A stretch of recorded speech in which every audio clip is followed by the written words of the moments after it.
Will the rapture be mid-tribulation? I don't think so, and I'll show you why. There's a common misconception that the Antichrist will rule and reign for 7 years, and that the tribulation is 7 years long. But the Bible actually says that the Antichrist only has authority to rule for 3.5 years, and the tribulation is only 3.5 years. Now, there is a final 7-year period, but that's called Daniel's 70th week. And Daniel 9:27 says that the Antichrist breaks his covenant with the people of Israel at the midpoint of the final 7 years. That is also when the abomination of desolation takes place. That's where the Antichrist sits in God's temple and proclaims himself to be God, sets up some kind of idol, and demands worship. That's also the beginning of the mark of the beast. So all of this happens not in the first half of Daniel's 70th week, but in the second half of Daniel's 70th week. Now, we're also told that the Antichrist makes war on the saints for 3.5 years, but it's during the same time period where he is demanding that everybody worship him. This information is found in Revelation 13:5-7. It says, "The beast was given a mouth to utter proud words and blasphemies and to exercise its authority for 42 months. It opened its mouth to blaspheme God and to slander his name and his dwelling place and those who live in heaven.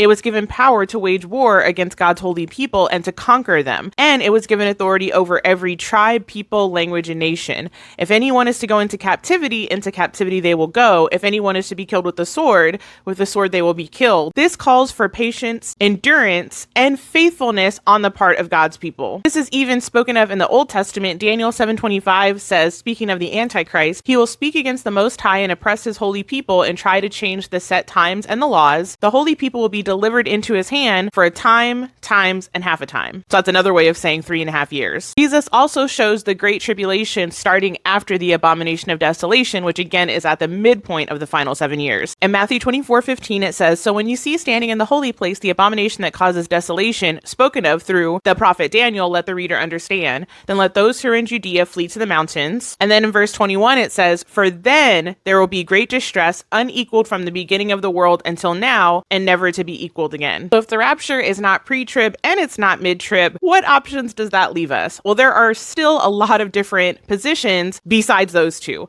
The pre-wrath position believes that the rapture happens sometime toward the end of the second 3.5 years. They believe that it happens at the 6th seal. Others believe that it happens at the 7th trumpet. And others believe that we see the rapture in Revelation chapter 19 when the marriage of the Lamb is mentioned before Armageddon. To me, I don't personally think it's worth fighting with people over some of those details. For me, the most important thing for people to understand is that we will face persecution by the Antichrist in the Great Tribulation, and we need to be ready for that. There's a lot of things in prophecy that kind of seem debatable, and I see evidence for different sides, but the one thing that I see absolutely no evidence for biblically is the idea that there will be the rapture and resurrection of the dead before Daniel's 70th week. And I've talked about that in other videos, so I won't go into that here. Let me know your thoughts, or if you have any questions. God bless you guys.